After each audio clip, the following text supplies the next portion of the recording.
Et elle fait référence au programme de la visite de travail que vous avez effectuée, Madame la Ministre, en Ouganda, un agenda qui était chargé.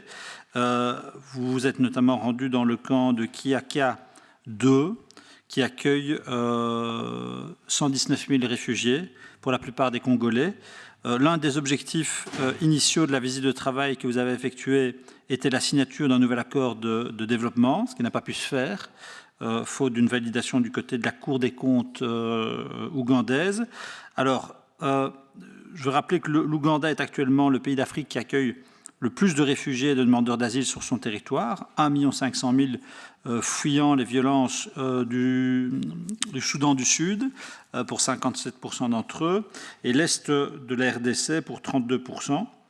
Et toutefois, depuis début 2022 et la résurgence des violences terribles dans l'Est du Congo, la majorité, 64% des 160 000 réfugiés arrivés en Ouganda, viennent désormais du Congo.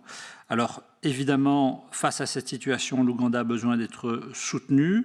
Conséquence des crises que traverse la région, les conséquences sont vraiment lourdes pour ce pays. Et il y a fort à parier que le cas ougandais sera largement abordé dans le cadre du Forum mondial sur les réfugiés qui se tiendra en décembre prochain à Genève.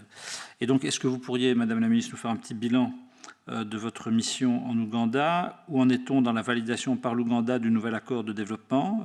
Est-ce que sa signature est toujours d'actualité? La Belgique va-t-elle contribuer au plan humanitaire mis en place pour les réfugiés congolais accueillis dans les pays voisins de la RDC? Une réflexion sur une approche de type Triple Nexus est-elle prévue? Et enfin, quelle position notre pays défendra-t-il sur la situation ougandaise dans le cadre du Forum mondial des réfugiés? Est-ce que des engagements concrets pourraient être pris? Merci.